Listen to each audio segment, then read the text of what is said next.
हा राजांचा राहता राजवाडा 2 मजली होता. 50 वर्षात आपल्या घरावरती स्लॅब तरी पडतो का? नाही पडत. हा राजांचा राहता राजवाडा 2 मजली होता. मशिलीच्या उजळाने, गोंड्याच्या फुलाने, मखमलीच्या पडद्याने सजलेला होता. कसा असेल? डोळ्यासमोर शिवचरित्र उभं करा. सांगायचं तात्पर्य एवढं, या चौताऱ्यावर आपल्या राजाने शेवटचा श्वास, थोडक्यात आखरी श्वास याच ठिकाणावरती सोडला 3 एप्रिल 1680 ला. हेच राजांचं निधनगृह आहे. पुढे राजांचं वाटप आहे. स्नानगृह, आंघोळ करण्याचं ठिकाण. बाजूला 2 टाकी आहेत. जो कोणी कामचुकार असेल त्याला कावडीने पाणी आणून त्याच्यामध्ये ओतायला सांगितले जात होते. उत्पादखाना माहिती आहे का? Kitchen room, स्वयंपाकगृह. राजांचं हे स्वयंपाकगृह आहे. समोर जे चौतारे पाहायला भेटतो, दिल्लीचा लाल किल्ला कोणी पाहिलाय का? त्या दिल्लीच्या लाल किल्ल्यावरती एक पॉइंट आहे, वाचून आहे की माहिती असेल, दिवाणे आम दिवाणे खास. हे दिवाणे खास आहे. खास म्हटलं तर थोडक्यात त्याला मंत्रालय म्हटलं तरी चालेल. लेखी कागदी पत्र व्यवहार याच ठिकाणावरती चालले जात होते. थोडक्यात म्हटलं तर मंत्रालयच होतं. कुठला न्यायनिवाडा चर्चा याच ठिकाणावरती केल्या जात होती. याला म्हटलेल्या सचिवालय. या सचिवालयाच्या समोर ज्या खिडक्या पाहायला भेटतात 4 दिशेने, त्याला म्हटलेल्या टेहळणी बुरुज, पहारा करण्याची जागा. कुठलाही शत्रू गडावर येतो, कोण काय तो पहारा करण्याची जागा होती. यालाच म्हटलेलं आहे टेहळणी बुरुज.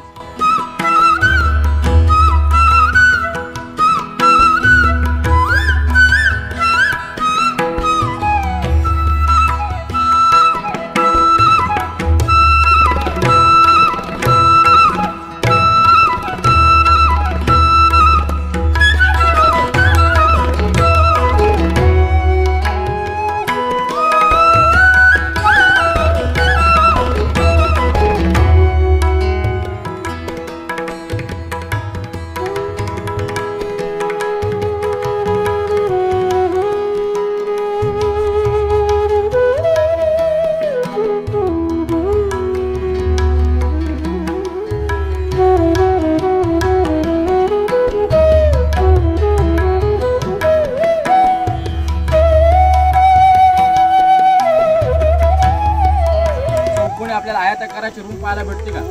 खलबतखाना. राजांचे गुप्तहेर कोण होते हो? बहिर्जी नाही. छोट्या मोठ्या गावातून जायचे. इथे मोठी बातमी भेटेल तर कोपऱ्यामध्ये येल आकाराचा दगड आहे ना, तिथून 11 पायऱ्या खाली उतरून जावं लागतं. तिथे रूम आहे. त्या आतमध्ये गुप्त चर्चा केल्या जातात. सिक्रेट राजांची रूम होती. आतमध्ये आजही त्या रूमची एवढी वैशिष्ट्य आहे. आतमधून खालून किती जरी वरती ओरडलं तरी वरती ऐकलं. गुप्त चर्चा करण्याचं ठिकाण होतं.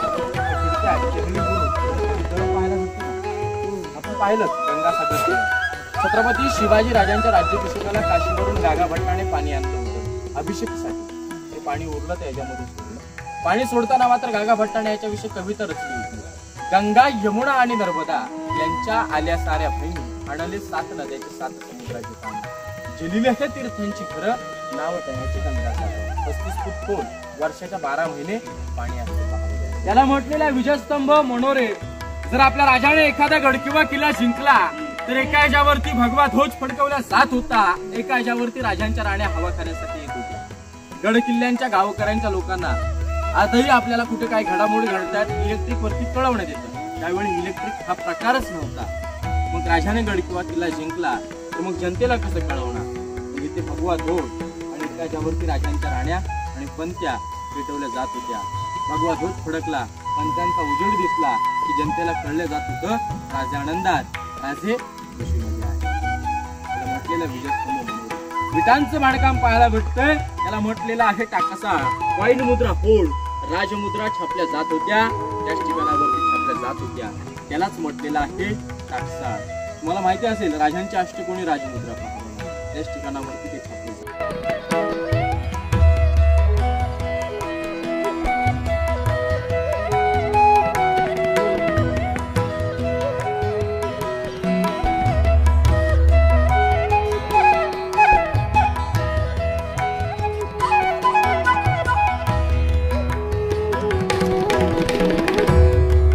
आणि अति महत्वाच्या भागामध्ये एंट्री केली आहे, प्रवेश केलेला आहे. ज्या ठिकाणावरती उभे आहेत त्याला इतिहासामध्ये म्हटलेलं आहे छत्रपती शिवाजी राजांचा प्रशस्त राहता राजदरबार. हा राजांचा राहता राजदरबार म्हटलं तर इथे त्यावेळी 6000 प्रजा बसली जात होती. याच ठिकाणावरती राजांचा राज्याभिषेक होता. आपले राजे त्यावेळी सकाळी पहाटे 4 वाजता उठतात, अंगावरती वस्त्र चढून अंघोळ करून प्रतिचा प्रवास देवदेवतांचं दर्शन घ्यायला निघतात. राजे हत्तीच्या अंबारीवरती जातात, आई भवानी मातेचं दर्शन करतात. जगदीश्वराला साकडं घालून शिवकाई मातेचं दर्शन घेऊन आपले राजे या मार्गाने मात्र आनंदात आणि खुशी देतात. राजे या इमारतीमध्ये हत्तीच्या अंबारीवरून खाली उतरतात आणि या मार्गाने शिवासारखी पावलं टाकतात. राजे या मार्गाने शिवासारखी पावलं टाकताना 6000 प्रजा उठते. डोक्यातला मानाचा पेटा काढून राजाने ती मानाचा मुद्रा करते. राजे तो 6000 प्रजाचा मानाचा मुद्रा स्वीकारतात आणि राजे या मार्गाने जाताना किती आनंदात असतील. कल्पना करा, राजे किती खुशीत असतील. जाताना मात्र आनंदात आणि खुशीत जातात आणि त्या 4 पायऱ्या चढताना, समोरच्या 4 पायऱ्या दिसतात ना, त्या 4 पायऱ्या चढताना राजांचं अंतःकरण भरून येतं. अंतःकरण भरून येण्याचं एवढंच कारण होतं, ज्या वीर शूरांवर, ज्या वीर मावळ्यांवर थोडक्यात ज्याने स्वराज्यासाठी रक्ताचे पाठ घालवले तो मावळा राज दरबारात दिसत. त्या पायऱ्या चढताना राजे नक्कीच आऊसाहेबांना म्हटले असतील, आऊसाहेब, ज्या आम्ही पहिली पायरी चढतो हिंदवी स्वराज्याची, दुसरी पायरी प्रतापराव गुजर, तिसरी पायरी तानाजी मालुसरे, आऊसाहेब, 4थी पायरी चढतो, लाख मेले तरी चालतील पण लाखाचा पोशिंदार जगलाच पाहिजे अशी म्हणणारी माझी देशपांडे. अशा वीर मावळ्यांच्या नावं घेऊन राजा सिंहासनावरती आरूढ होतात. सिंहासनावरती आरूढ झाल्यानंतर राजांच्या हातामध्ये विष्णूची मूर्ती देतात. विष्णू म्हणजे जगाचा पोशिंदा किंवा जगाचा पालक म्हणतो. विष्णूची मूर्ती राजांच्या हातामध्ये दिल्या जाते. विष्णूची मूर्ती दिल्यानंतर राजांच्या अंगावर 1000 मोहरा उधळल्या जातात. 7 नद्याचं 7 समुद्राच्या पाण्याचा अभिषेक केला जातो. राजे सिंहासनावरती आरूढ होताना एक साईटने एकदम सुंदर आवाजात आणि गोड आवाजात एक वाक्य बाहेर पडतं. ते वाक्य असं होतं, कल्पना करा त्यावेळेचा आनंदाचा दिवस, त्या राष्ट्रमाता जिजाऊंना म्हणजेच आपल्या सगळ्यांच्या मासाहेबांना किती आनंद वाटला असेल. आज आपण कुठलं चांगलं म्हणजे मजबूत काम केलं तर आपल्या आईला किती आनंद वाटतो.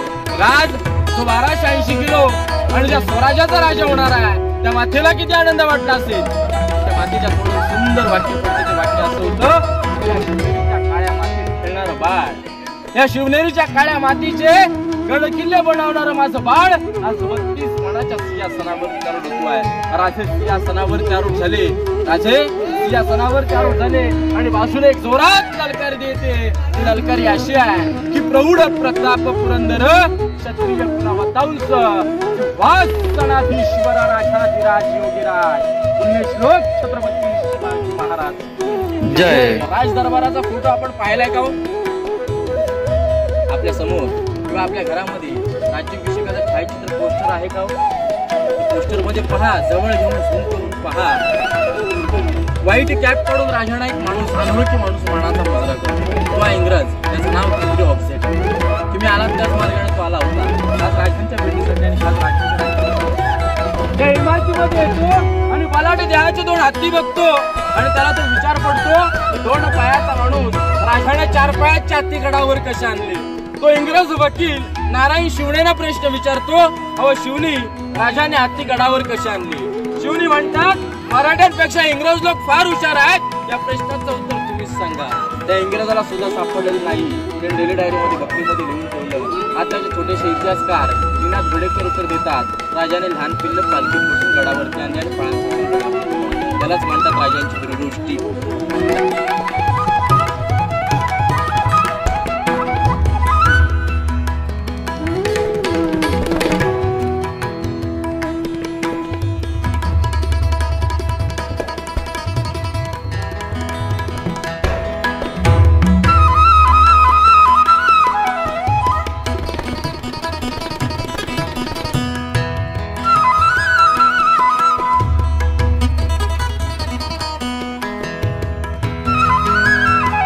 मुंबईमधले आत म्हटल्यानंतर गेट ऑफ इंडिया पाहिलाच असेल.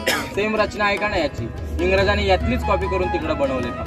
त्याला म्हटले नगारखाना 52 फूट उंची याची. त्यावेळी एक नियम होता, याच्यावरती नगारे सनई चौघडे वाजले तर किल्ल्याचा महाद्वार बंद व्हायचा. समोर जर पाहिलं ते सिंहासन पाहायला भेटतंय, पंचधातूचं आहे. इंग्रजांचा अधिकारी झुल्फिकार खान, टोपणनाव इतिकत खान याने घणाचे घाव घालून सोन्याचं सिंहासन लुटून नेलं.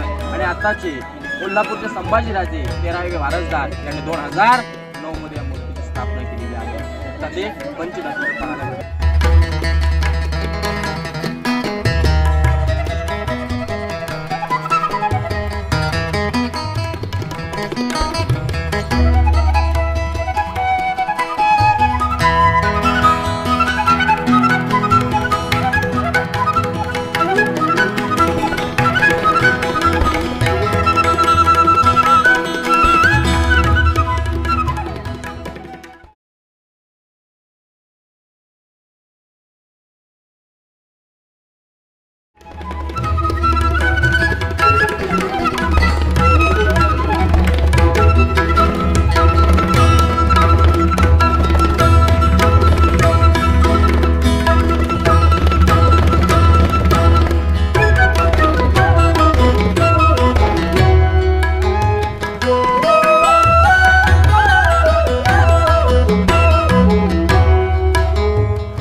पाहिलं तर या मंदिराचा आकार लांबून कसा दिसला?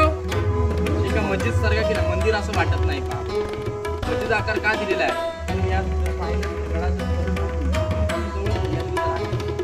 या सह्याद्रीच्या रांगांवर एखादा मोगल आला त्याला वाटलं पाहिजे आपलंच मंदिर आहे, लांबूनच दर्शन करून जाऊन परत जावं.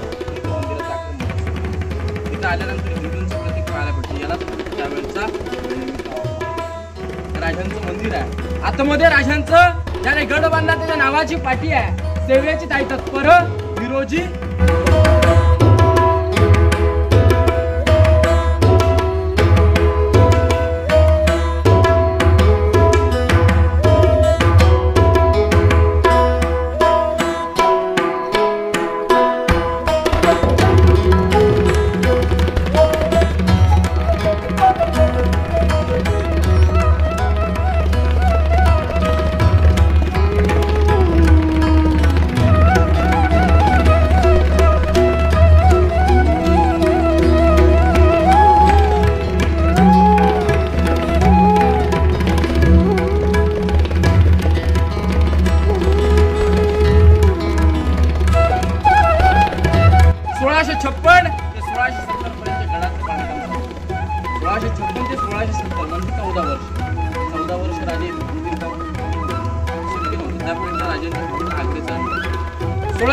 राजाने रायगड जिंकला.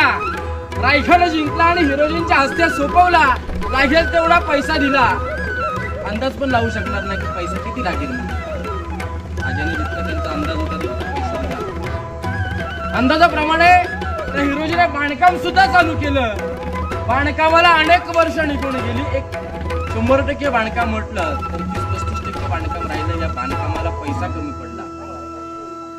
हिरोजीने बांधकाम चालू करताना राजांना वचन दिलं होतं, राजे तुमचं दुसरं पाऊल या रायगडावरती पडेल.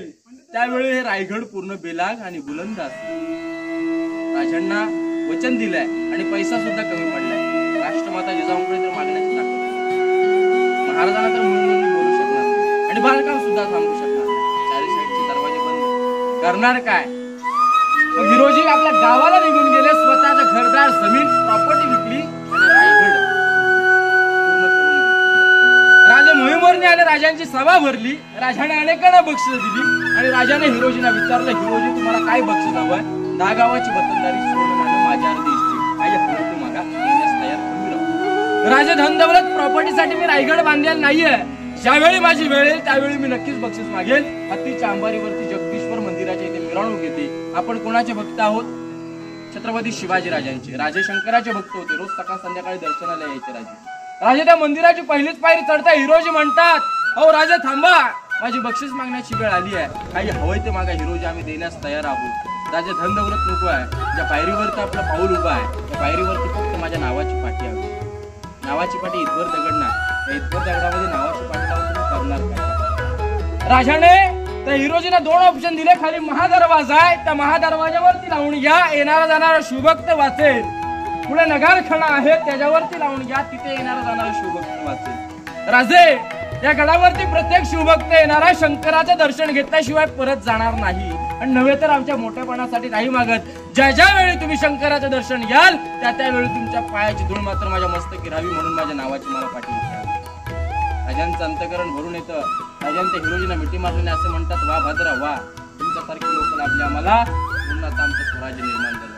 म्हणून म्हटलं जातं की जिजाऊ तुम्ही जर जन्माला आल्या नसत्या तर दिसली नसते अंगणामध्ये तुळस, आणि जर छत्रपती शिवाजी राजांना जन्माला घातले नसते दिसले नसते मंदिरावर. अंधारा फार झाला आता दिवा पाहिजे.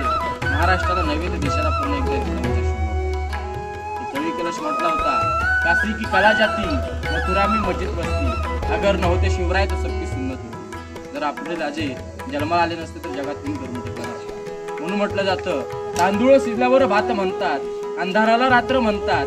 महाराष्ट्रात राहून जो कोणी छत्रपती शिवाजी राजांना विसरेल त्याला खरोखर पूर्णपणे हिजड्याची जात म्हणतात. हिजड्याची जात. बोला छत्रपती शिवाजी महाराज की जय.